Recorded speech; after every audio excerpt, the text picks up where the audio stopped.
Yes, Senator Marcoleta, you're Been now waiting for recognized. quite a while. Salamat po, Mr. President. Kahapon pa po ako naghihintay. Ang dami na po kasing nagsalita. Sana po kung sino naman yung nauna na nagsabi, pakiunan nyo naman po. Sa akin lang po, nagpo-point of order po tayo, pero tayo rin naman po nagbabiolate ng ating patakaran. Nangyari po kasi yung nangyari kahapon, Mr. President, sa unang kasaysayan, sa kasaysayan ng institusyong ito. Nakita ko po, Mr. President, kung paano ginawa ng mga NBI yung ating pasukan. Gumawa po sila ng checkpoint. Sa akin pong palagay, magmula po nung panahon ng Philippine Assembly, hanggang ngayon, wala pa pong nangyaring gano'n. Dahil po sa respeto sa tatlong dakilang nagkakahating bahagi ng ating pamahalaan, ang executive, legislative, at saka yung judiciary. Ngayon lamang po nagkaroon ng ganitong insidente kung paano niyurakan ang dangal ng institusyon na tayo pa po ang naririto. Mr. President, gusto ko po sanang magtanong ng ilang mga bagay sa ating kasama sa kanyang mga tinuran na pangyayari kaugnay po ng tangkang paghuli kay Senator Bato. Ginoong Pangulo, mas maganda pong makatanggap tayo ng mga katanungan sa ating kasamang kahapon pa nag-aantay. Yes. Salamat po, Mr. President. Please proceed unless you want to postpone that till tomorrow. Mr. President, Your Honor, kanina po ay marami rin pong gustong magtanong sa akin ng mga miyembro ng press. Bagamat tinangka ko po na wag munang umarap sa kanila dahil minsan po, imbes na makapag-clarify ka, lalo pong dumadami po ang mga issues. Kaya ako na pong nagpilit na parang iniiwasan ko na po. Kaya lang, hindi mo po maiwasan. Sa dami po nila, talagang hahabulin ka po. Ang una po nilang tanong sa akin, Sir, ipa-aresto niyo po ba si Senator Bato? So, sagot ko po, Mr. President, tanong din. Ikaw, kayo, gusto niyo ipa-aresto? Ang sagot sa akin, hindi po, kayong tinatanong namin kasi kayo po ang nandito. Hindi, tinatanong ka rin kita kasi Pilipino ka. Gusto mo bang makita ang isang senador na ibinoto ng sambayanang Pilipino? Aaresto sa loob mismo ng Senado? Hindi po. Okay, kung ikaw hindi, di lalo na ako. Kayo po ba'y na-interview rin ng gano'n? Opo. Sir President? Nakakagulat po sapagkat ako po din mismo, mahal na kasama at idolo namin, Senator Marcoleta. Nagtataka din po ako sapagkat marami po sa mga tanong sa ating ibinabato. Parang tayo pa ay may kasalanan sa pagbibigay natin ng masasabing lugar sa ating kasama dito sa Senado. Samantalang meron naman po tayong adopted resolution number 44. Ako po'y nagtataka talaga bakit ang mga tanong ay para bang tayo ay harboring kagad ng kriminal. Doon lamang po sa simpleng requirement natin dahil nung gabing yun, ang sabi niya, hindi lang niya dala, nasa sasakyan niya. So hindi lang natin siya pinilit dahil yung sasakyan niya nasa labas. Pero, Mr. President, you know, alas 5 na po eh. Yung po bang mga requirements na yun, simpleng-simple po para matukoy lang natin kung talagang merong warrant of arrest. Bakit hindi po hanggang ngayon ay naibibigay ng NBI na sila pala, allegedly, ang dineputize ng kung sino-sino na iserve ang warrant of arrest sa ating kasama? Bakit po? O baka nga po wala eh. Ito yung pinaka-problema. Ang dami pong kumakalat na issue sa labas. tinatago raw natin, meron pa pong nagsabi, kung sino-sino, na yung pagkup-kup daw po natin, yung ginamit natin, yung inadapt nating resolution number 44, sabi ni Trillanes, obstruction of justice. Yan po yung mga pinagsasasabi nila.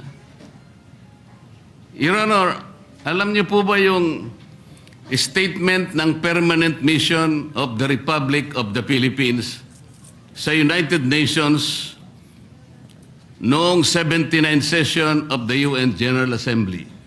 Ba, napakaganda po niyan. Mas maganda po, basahin niyo po sa amin. Kasi hindi mo pa alam, di ba? Opo. Salamat po, Mr. President. Ito po kasi may kaugnayan sa pinag-uusapan natin eh.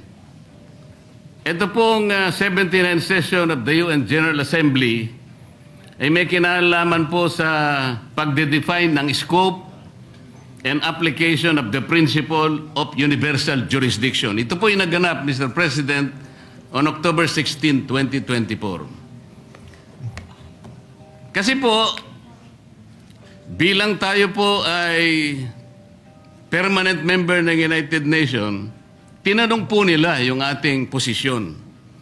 Paano ang pagkakaintindi mo sa principle kanya and application of universal jurisdiction? Ang sabi po ng Pilipinas, Mr. President, Your Honor, kami po sabi niya the general rule is that jurisdiction is territorial. Universal jurisdiction is an exception grounded on the need to preserve international order.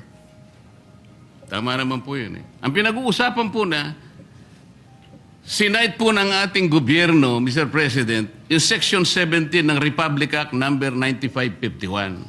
At sinasabi po nila doon,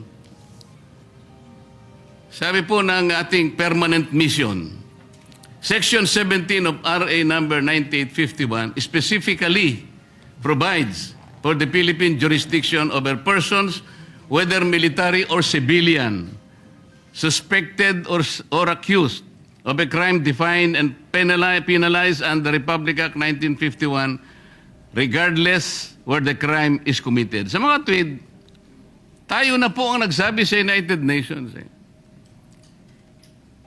na tayo po yung merong jurisdiction.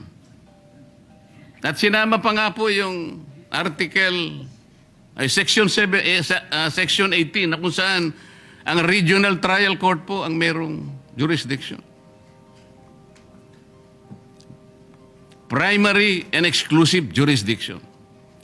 Kanina po, Mr. President, Your Honor, binanggit po ninyo, yung warrant of arrest kasi kanya galing sa korteng hindi sa domestic nanggaling. Nanggaling naman talaga raw sa ICC. Ipagpalagay na po natin, Mr. President, na totoo nga at hindi peke yung warrant of arrest. Kunwari valid. Ang sinasabi po ng ating batas, Mr. President, isasagawa mo lang ito sang-ayon or in accordance with the extradition laws and treaties obtaining in this country. Mr. President, wala po tayong extradition treaty sa ICC.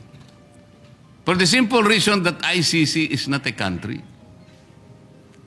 Wala rin po tayong treaty sapagkat nag-withdraw na po tayo sa ICC. O paano niya po i-apply yung kanilang warrant of arrest? Ang jurisdiction po ay atin na.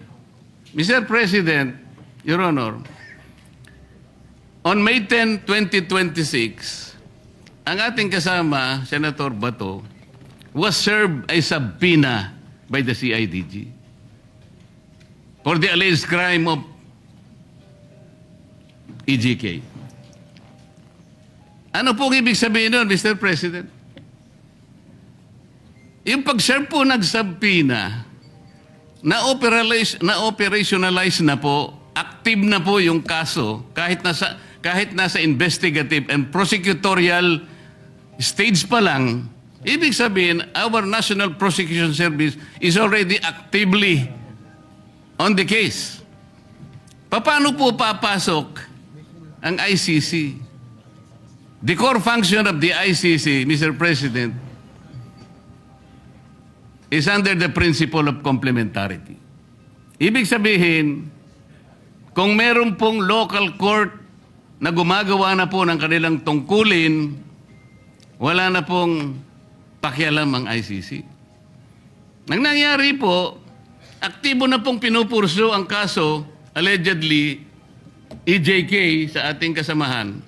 Papasok pa uli ang ICC. Sarili po ba nilang prinsipyo ay kanilang babaliwalain? Papayag ka pa doon, Mr. President, Your Honor? Ay, hindi po tayo dapat pumayag. At katunayan nga po, katulad po ng sinasabi ng ating ibang kasama na ito daw ating pinag-uusapan ay wala daw itong kwenta. Eh napaka-imposible po nun. Sapagkat itong ating pinag-uusapan, katulad po ng sinasabi ninyo, ay soberenya ito ng Pilipinas. Kung sa paniwala po nila, ay hindi. Pero sa paniwala po natin, sayang yung bandila na yan. Kung tayo po ay magpapasakop sa isang korte lamang na hindi naman isang bansa at uutusan tayo na isuko ang isang senador sa kanila. Salamat po sa inyong sagot, Mr. President, Your Honor.